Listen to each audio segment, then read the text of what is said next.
तो जैसा कि आप सबको पता है, केदारनाथ धाम के कपाट बंद होने की तिथियां घोषित हो चुकी हैं। और मैं आपको बता दूं, केदारनाथ धाम ही नहीं अपितु चारों धाम के जो कपाट है वो बंद होने की तिथि 2023 की वेद पाठियों के द्वारा घोषित हो चुकी है। गौरतलब है कि इस साल भगवान केदारनाथ धाम के कपाट पूर्ण विधि विधान के साथ 25 अप्रैल सुबह 6:20 मिनट पर खोल दिए गए थे। और सबसे पहले प्रधानमंत्री श्री नरेंद्र मोदी जी के नाम से पूजा हुई और ये पूजा अर्चना सभी आचार्यों वेद पाठियों ने की। और ये बैंड बाजा भजन कीर्तन जय श्री केदारनाथ के उद्घोष से गूंज उठा। सभी श्रद्धालुओं ने भारी पुष्प वर्षा की और सभी ने परमात्मा जी के जो भोलेनाथ केदारनाथ में है, शंभु विराजमान है, सभी ने उनकी आराधना की। और जैसे जैसे आपको मालूम है, ये यात्रा बढ़ती गई और कुछ छोटे मोटे बारिश, पहाड़ों का गिरना के बीच कुछ वक्त भी आया,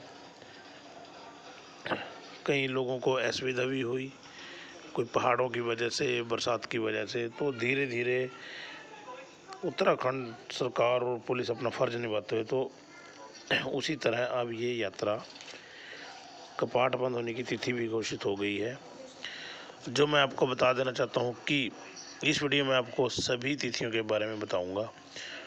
और भारत उत्तराखंड में चारधाम यात्रा विराम लगने वाला है और इसमें जो कार्य है उत्तराखंड प्रशासन और उत्तराखंड पुलिस और वहाँ के स्थानीय निवासियों के द्वारा यात्रा को सुचारू रूप से चलाने के लिए अपना फर्ज कर्तव्य के ऊपर पूरा खरा उतरकर सभी लोगों के द्वारा जो यात्रा को सुचारू रूप से चलाया, उसके लिए मैं उनको बहुत बहुत धन्यवाद। और यात्रा को सफल बनाने के लिए सभी कार्य किए गए बहुत ही साहसी कर्तव्यपरायण बिना भेदभाव के निभाए गए और बिल्कुल सही रूप से पूर्ण उत्कृष्ट और आभार युक्त। और सबसे ज़्यादा उत्तराखंड पुलिस के तहे दिल से आभार, जिन्होंने इस यात्रा को इतना सुगम और सरल बना दिया और सभी को बिना देर किए सहायता की, चाहे वो साधन, सामान गुम होना या कोई एक्सीडेंटल वगैरह है और किसी भी साथी का गुम होना आदि है। तो इसी तरह बता दूं आपको, गंगोत्री धाम के कपाट 14 नवंबर को बंद कर दिए जाएंगे और वो 11:45 पर सुबह अन्नकूट के बाद बंद कर दिए जाएंगे।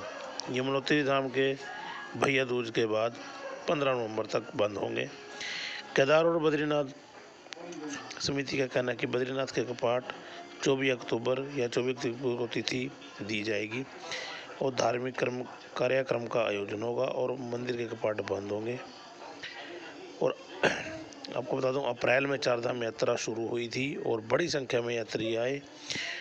गंगोत्री, यमुनोत्री और अक्षय तृतीया के दिन उनके कपाट खोल दिए गए थे और उसके बाद एक रुद्रप्रयाग जिले में श्री केदारनाथ धाम कपाट 25 अप्रैल को खोल दिए गए और बद्रीनाथ धाम के कपाट 27 अप्रैल को खोल दिए गए थे। और इस तरह बद्रीनाथ और केदारनाथ में पहाड़ों में भारी बारिश के बाद यात्रा चलती रही और सभी भारत के कोने कोने से यात्री यहाँ आए और जो सभी ने रजिस्ट्रेशन कराया और रजिस्ट्रेशन के उपरांत ही वो यात्रा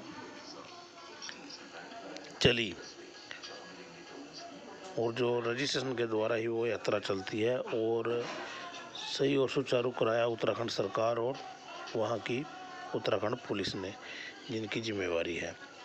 और श्री बद्रीनाथ धाम शुक्रवार 24 अक्टूबर विजयदशमी के दिन कपाट बंद होंगे जो हुआ है। और श्री केदारनाथ धाम 15 नवंबर भैया दूज के दिन बंद हो जाएंगे। और जो समय अभी वेद पंडित पाठी जो अभी वहाँ के आचार्य हैं वो आप बताएंगे। भैया दूज 15 नवंबर को यमुनोत्री धाम बंद होंगे और विजयदशमी को तय होना हुआ है गंगोत्री धाम मंगलवार 14 नवंबर अन्नकूट के बाद 11:45 बंद होंगे। सरल शब्दों में मैं आपको बताऊं तो बिल्कुल यमुनोत्री धाम भैया दूज 15 नवंबर को, टाइम विजयदशमी को अभी तय होना है। गंगोत्री धाम 14 नवंबर अन्नकूट को 11:45 के कपाट बंद होंगे। केदारनाथ 15 नवंबर भैया दूज को और बद्रीनाथ विजयदशमी को मंगलवार 24 अक्टूबर को कपाट बंद होंगे। और चारधाम यात्रा को विश्राम लग जाएगा। इसमें सभी पुलिस, स्थानीय नागरिक और आपका हर एक कोई चाहता है कि जीवन में एक बार यह यात्रा जरूर करें। आपको चारधाम यात्रा की पूर्ण जानकारी होगी, परंतु फिर भी मैं कुछ जानकारी आपको बता देना चाहता हूँ कि यह यात्रा शुरू होती तो गर्मी का मौसम होता है और गर्मी के मौसम में काफ़ी उमंग और जोश में यात्रा होती है। और जो भी कोई यात्रा करना चाहता है, और सबसे मेन जहाँ से यात्रा शुरू होती है हरिद्वार और ऋषिकेश, अपना रजिस्ट्रेशन कराएं और हरिद्वार ऋषिकेश से यह यात्रा शुरू करें। चारधाम यात्रा होती है, आपको बता दें कि उत्तराखंड के चारधाम यमुनोत्री धाम, गंगोत्री, केदारनाथ और बद्रीनाथ है। जबकि कई लोगों को नहीं पता कि जब मंदिर के कपाट बंद होते हैं भगवान जी का जो स्वरूप नीचे लाया जाता है, क्योंकि ऊपर ज़्यादा बर्फबारी होने के कारण ऊपर जाना असंभव होता है, भारी बर्फबारी होती है। तो उसलिए भगवान जी के स्वरूप को जैसे केदारनाथ में से ऊखीमठ लेके आया जाता है और भगवान की पूजा अर्चना नीचे ऊखीमठ में ही की जाती है। तो उस टाइम में मैं आपको बता दूं, उस टाइम में भी बहुत बड़ा उत्सव जो है केदारनाथ, चाहे मान लगा लो आप चारों धाम में केदार, बद्री, यमुनोत्री और गंगोत्री धाम है। चारों धामों में स्थानीय लोगों का कपाट खुलने से लेके कपाट बंद होने तक बहुत बड़ा सहयोग करते हैं। 4-5 दिन पहले वहाँ पे मेले लगता है। भगवान जी के पर्व को जैसे केदारनाथ के ऊखीमठ से पहले ऊपर ले जाया जाता है, उसमें कम से कम 4-5 दिन का समय लगता है। जो भगवान केदारनाथ जी की डोली है उसको ऊपर केदारनाथ जी में ले जाया जाता है। और जो स्थानीय लोग बड़े धूमधाम से, जो वाकई में एक देखने के लायक होता है। अगर आप चाहो तो उसको कपाट, अब की बार तो नहीं, शायद अगली बार जब कपाट खोलने की तिथियां घोषित होंगी तो आप उससे 2-3 दिन पहले वहाँ पे जाकर ज़रूर देखिए कैसे स्थानीय लोगों के द्वारा उत्सव मनाया जाता है। भारी बर्फबारी होने के बावजूद भी वहाँ पे लोग इतना उत्साह से पूर्ण कार्य करते हैं। तो इसी मंगल कामना के साथ सभी को जय श्री महाकाल। और मैं चाहूँगा जो मैंने आपको बताया वो आपको बहुत अच्छा लगा होगा, तो इसीलिए लाइक, कमेंट, शेयर और प्लीज़ मेरा चैनल सब्सक्राइब करें। तो सभी को जय श्री महाकाल, जय श्री केदारनाथ। भोले बाबा सब पर अपनी कृपा बनाए रखें। इसी मंगल कामना के साथ मैं आपसे ये कहना चाहता हूँ, जैसे आगे कोई भी अपडेट होगी तो मैं आपको वीडियो के माध्यम से देता रहूँगा।